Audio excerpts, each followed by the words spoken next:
Is awareness fundamental to existence, or is it an emergent property of lower level functionings combining to create a harmonic? This is actually a deep question because it would determine whether or not things like electrons are living and aware of themselves.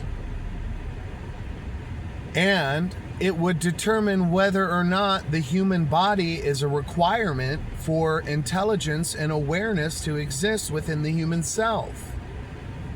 Now, when you dream, your body is not processing the outside world.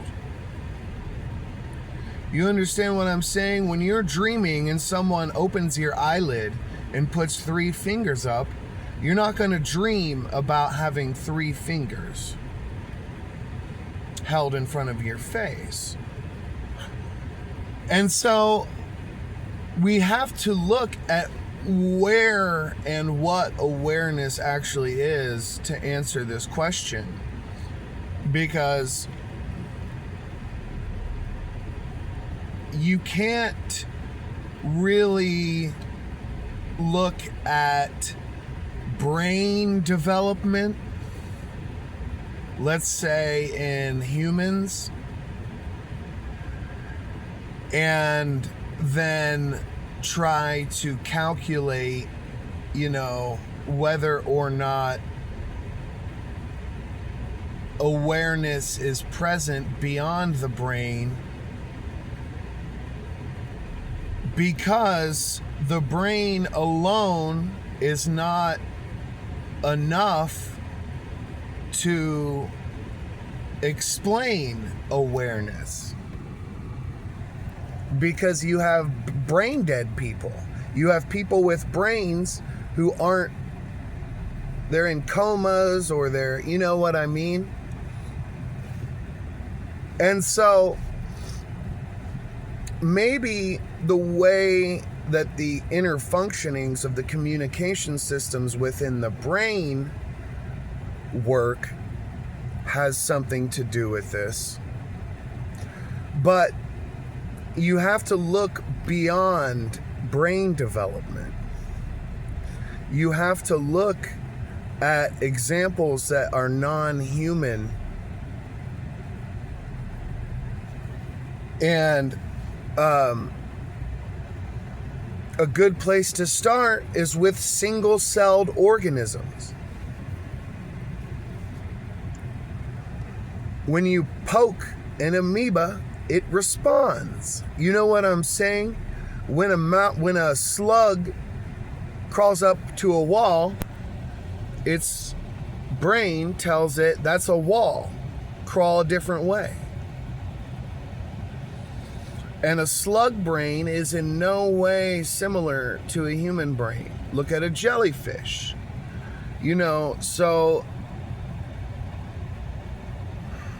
we have to dig into an understanding of the universe that involves levels.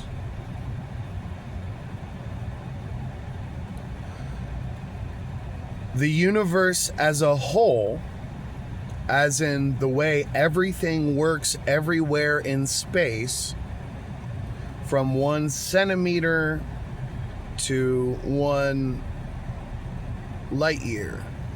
You know what I'm saying? There has to be a farthest zoomed out scope. To understand the levels of reality, its entirety must be contained at the top level. You know what I'm saying? To wrap your head around the way things function, you have to understand not only how those things function as individual parts, but also how they make the system itself function.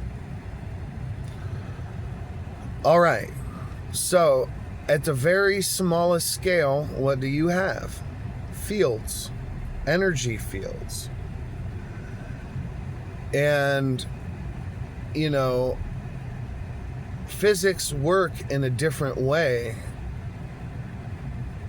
when you shoot something through an electron microscope and see it, you know, on the individual building block pedestal, you know, a droplet of water. Understand the behaviors of the droplet of water and understand that fluid dynamics and molecular dynamics are not the same thing.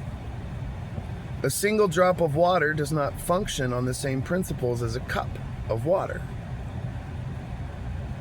And so there are levels.